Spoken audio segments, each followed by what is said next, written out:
கற்றது உலகளவாகவும் கல்லாதது கைமண் அளவாகவும் இருக்கட்டும். Hello everyone, எல்லாரும் எப்படி இருக்கீங்க? நல்லா இருக்கீங்களா? இனி நம்ம பேச போகிற டாபிக் என்ன அப்படின்னு பார்த்தீங்கன்னா, நெக்ஸ்ட் டார்கெட் சென்னையா அப்படின்னு சொல்லிட்டு எல்லா இடத்துலையுமே பேசப்படுற ஒரு விஷயமா இருக்கு. வயநாடு நியூஸ் வரும்போது அடுத்த டார்கெட் சென்னைன்னு சொல்லிட்டு நிறைய பேர் பேசினாங்க. இது ஒன்றும் என்ன புதுசாக பேசிட்டு போகிறோம் அப்படின்னு சொல்லி தயவு செஞ்சு இந்த வீடியோ நீங்கள் வந்து ஸ்கிப் பண்ண வேண்டாம். இந்த வீடியோ ஃபுல்லாக பாருங்க. எதனால அப்படின்னா, திஸ் இஸ் ரியலியே ஒரு serious concern about our state and about our capital of our state அப்படின்னு சொல்லலாம். என்ன அப்படிங்கிறது தான் இன்னைக்கு இந்த வீடியோவில் பார்க்க போகிறோம். என்னாச்சு அப்படின்னா, ரீசெண்டாக ஒரு ரிப்போர்ட் வருது NCCR இருந்து. NCCR அப்படின்னா வந்து இந்த கடலை பற்றி வந்து ரிசர்ச் பண்ற ஒரு சென்ட்ரல் கவர்மெண்ட்டுடைய ஒரு டிபார்ட்மெண்ட், ஓகேங்களா? ஸோ அவங்க வந்து ஒரு ரிசர்ச் பண்றாங்க. அந்த ரிசர்ச் மூலியமா ஒரு ரிப்போர்ட் ஒன்று வந்து வருது. அந்த ரிப்போர்ட் என்ன சொல்றாங்க அப்படின்னு பாத்தீங்கன்னா, 2100 அதாவது இன்னிலிருந்து ஒரு 80 வருஷம், ஒரு 75 வருஷம், ஓகேங்களா, 75 இயர்ஸ்ல சென்னை அப்படிங்கிற இடமே வந்து இல்லாம போகிறதுக்கான வாய்ப்புகள் அதிகமா இருக்கு அப்படிங்கிறாங்க. எதனால அப்படின்னா, சென்னையில இருந்து செங்கல்பட்டு, ஸோ இந்த ஏரியா ஃபுல்லாவே வந்து இல்லாம போகிறதுக்கே வாய்ப்பு இருக்கு அப்படிங்கிற மாதிரி ஒரு இன்ஃபர்மேஷன் ஒன்று வந்து கொடுக்குறாங்க. எதுக்காக அப்படின்னு பாத்தீங்கன்னா, 1920 ஓகேங்களா, 1920ல இந்த ஒரு மெஷர்மெண்ட் இருக்கு, ஓகேங்களா. அந்த மெஷர்மெண்ட் வந்து 3.5 சம்திங் அந்த ரேஞ்ச் தான் இருந்தது. பட் இன்னைக்கு செக் பண்ணி பார்க்கும்போது அது வந்து ஒரு 4.6 கிட்ட இருக்கு. இவ்வளவு ஸ்பீடா அந்த கிராஃப் வந்து வளர்ந்துகிட்டே வந்துட்டு இருக்கு. அதுவும் இல்லாம வருஷத்துக்கு ஆவரேஜா 1 மீட்டர் அப்படின்னு சொல்லி கடல் மட்டத்தோட நீர் வந்து அதிகமானா சென்னைக்கு வந்து ஒரு மிகப்பெரிய ஆபத்து இருக்கு அப்படின்ற மாதிரி சொல்றாங்க. மண் அரிப்பு வந்து ஏற்படுது அப்படிங்கிறாங்க. அதாவது சென்னை சுத்தி ஒரு 420 கிலோமீட்டர் ஸ்கொயர் மீட்டர், ஓகேங்களா, 420 கிலோமீட்டர் ஸ்கொயர்ல எல்லா இடத்துலயுமே சில இடங்களை பாத்தீங்கன்னா மண் அரிப்பு ஏற்பட்டிருக்கு அப்படிங்கிறாங்க. 420 கிலோமீட்டருக்கு மண் அரிப்பு ஏற்பட்டதன் காரணமா நீர்மட்டம் வந்து இன்க்ரீஸ் ஆயிட்டு வந்துட்டு இருக்கு. அப்படி நீர்மட்டம் இன்க்ரீஸ் ஆயிட்டு வரும்போது ஒரு அடின்னு சொல்லிட்டு வருஷத்துக்கு ஆவரேஜா ஒரு மீட்டர், ஓகேங்களா, ஒரு மீட்டர் அப்படின்னா அந்த ஆவரேஜா வந்து ஃபீட்ல கன்சிடர் பண்ணீங்கன்னா 3 அடி வரும்னு நினைக்கிறேன். 3 அடி தான் வந்து ஒரு மீட்டர்.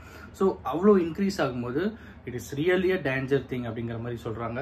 அண்ட் இப்பவே சாந்தோம்ல, அப்புறம் வந்து ஈசிஆர்ல வந்து இந்த ரூம்ஸ் இருக்கும் பாத்தீங்களா, ரெஸ்டாரண்ட்ஸ், அங்க எல்லாமே வந்து பாத்தீங்கன்னா கடல் நீர் மட்டம் போர் போடும்போது வந்து உப்பு தண்ணி தான் வருது, கடல் தண்ணி தான் வருது அப்படிங்கிற விஷயங்கள் இப்பவே இருக்கிறது வந்து இதே ஒரு மிகப்பெரிய ஒரு ட்ரெய்லராகவே பார்க்கலாம்.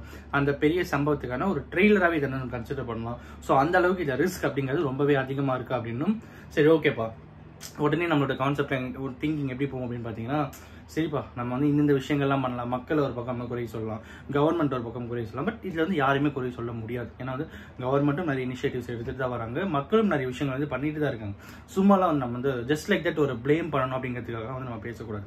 கவர்மெண்ட்டும் நிறைய இனிஷியேட்டிவ்ஸ், சென்ட்ரல் கவர்மெண்ட்டும் சரி, ஸ்டேட் கவர்மெண்ட்டும் சரி, ரெண்டு பேருமே வந்து நல்ல ஒரு இனிஷியேட்டிவ்ஸ் எந்த அளவுக்கு சேஃப்டி பண்ணலாம் அப்படிங்கிறத எடுத்துட்டு வந்துட்டே இருந்தாலும், but nature is more powerful.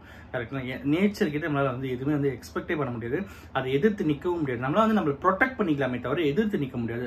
ப்ரொடெக்ஷனே இங்க வந்து ரொம்ப ரிஸ்கா இருக்கிற பட்சத்துல தான் இவ்வளவு பெரிய விஷயம் இன்னைக்கு வந்து நம்ம பேசப்பட்டு இருக்கிறதா இருக்கு.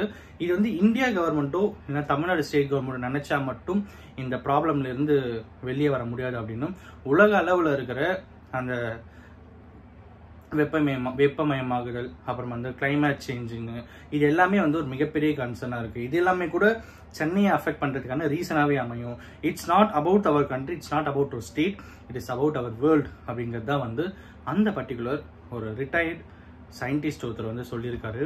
ஸோ இன்னைக்கு இதை தான் நம்ம கிட்ட வந்து ஷேர் பண்ணணும் அப்படின்னு சொல்லிட்டு. அண்ட் அஃப்கோர்ஸ் இது வந்து ஒரு எதுக்காக நம்ம பேசணும் அப்படின்னா, நம்மளுடைய கேபிட்டல், தமிழ்நாடுடைய கேபிட்டல் வந்து சென்னை சிட்டி. ஸோ வந்தோரை வாழ வைக்கும் தமிழ்நாடு அப்படிங்கிறதெல்லாம் தாண்டி வந்தோரை வாழ வைக்கும் சென்னை அப்படின்னு சொல்லி தமிழ்நாட்டில் இருக்கிற எக்கச்சக்க பேர் சென்னையில் இன்னைக்கு இருக்காங்கன்னா அவங்களோட லைஃப்ல ஒரு மிகப்பெரிய சேஞ்ச் வந்து கிடைச்சிட்டு இருக்கு அப்படிங்கிறதா வந்து ஒரு மிகப்பெரிய ரீசனா இருக்கு.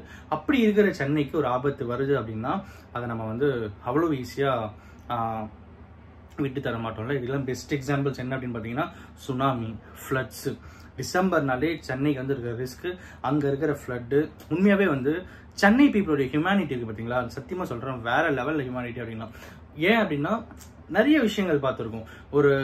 ஒரு ஹிந்து ஒருத்தர் அவங்களுக்கு வந்து இந்த ஃப்ளட் டைம்ல ஒருத்தர் வந்து ஹெல்ப் பண்ணியிருக்காரு, ஒரு முஸ்லீம் ஒருத்தர் வந்து ஹெல்ப் பண்ணியிருக்காரு. அதனால அவங்களுக்கு பிறந்த குழந்தை கரெக்டா டெலிவரி டைம்ல ஹெல்ப் பண்ணி அவங்க பிறந்த குழந்தைக்கு அந்த பர்டிகுலர் அவரோட பேரையே வந்து வச்சிருந்தாங்க. ஸோ அந்த அளவுக்கு ஹியூமனிட்டி வந்து நம்ம ஸ்டேட்ல, நம்ம சென்னையில இருக்கிறது வந்து இட் இஸ் ஹைலி அப்ரிஷியேட்டபிள் அப்படிங்கிறதா வந்து யதார்த்தமான உண்மை. இன்னைக்கு நான் இதை உங்ககிட்ட வந்து ஷேர் பண்ணணும் அப்படின்னு சொல்லிட்டு நினைச்சேன். அண்ட் அஃப்கோர்ஸ் நம்ம வீடியோல நம்ம சேனலில் இருக்கிற மோஸ்ட் ஆஃப் த வீடியோஸை பார்க்கறதே வந்து பார்த்தீங்கன்னா சென்னை பீப்புள்ஸ் தான். ஸோ சென்னை பீப்புள்ஸ் தான் வந்து high view numbers of count இருக்கிற பர்சன்ஸ் சிட்டி என்னன்னா சென்னை தான். ஸோ அப்படி இருக்கும்போது அந்த சென்னைக்கே ஒரு ஆபத்து வருதுன்னா அதை நம்ம வந்து பார்த்துட்டு சும்மா இருக்க முடியாது அப்படிங்கிறது தான் எதாவது உண்மை. முடிஞ்ச அளவுக்கு ப்ரிகாஷன்ஸ் நம்ம எடுப்போம் அப்படிங்கிறதும், முடிஞ்ச அளவுக்கு சுற்றுச்சூழலோட ஃப்ரெண்ட்லி ரிலேஷன்ஷிப்பில் இருப்போம் அப்படிங்கிறதான் வந்து இந்த வீடியோவில் நான் உங்ககிட்ட வந்து சொல்லிக்கணும் அப்படின்னு சொல்லிட்டு நினச்சேன். எதுக்காக அப்படின்னு பார்த்தீங்கன்னா, loss is not about a money, it is about a life அப்படின்னும் போது அதை நம்ம எந்த அளவுக்கு டேக் கேர் பண்ணிக்கணும் அப்படிங்கிறதா வந்து இந்த வீடியோ நம்மகிட்ட வந்து சொல்லணும் அப்படின்னு சொல்லிட்டு நினச்சேன். அண்ட் அஃப்கோர்ஸ் நிறைய பேருடைய ட்ரீம்ஸ், நிறைய பேருடைய ஒரு பிளான்ஸு, அப்புறம் வந்து கனவுகள் எல்லாமே வந்து ஒரு ஒரு ஒரு நேச்சர் கெலாமிட்டியாக வந்து ஸ்பாயில் ஆகிடக்கூடாது அப்படிங்கிறது தான் வந்து ஒரு ஹியூமன் கைண்டோடைய நேச்சராக இருக்கும். ஸோ அப்படி இருக்கும்போது அந்த ஹியூமன் கைண்டோட நேச்சர் எப்பயுமே வின் பண்ணணும் அப்படிங்கிறதா வந்து இந்த வீடியோ உங்ககிட்ட நான் வந்து ஷேர் பண்ணுறதுக்கான ஒரு மிகப்பெரிய ரீசன். அண்ட் அஃப்கோர்ஸ் இந்த வீடியோ யாருன்னா ஒருத்தருக்கு நாலேஜ் சேருங்கன்னு சொல்லிட்டு நான் நம்புகிறேன். Thanks so much.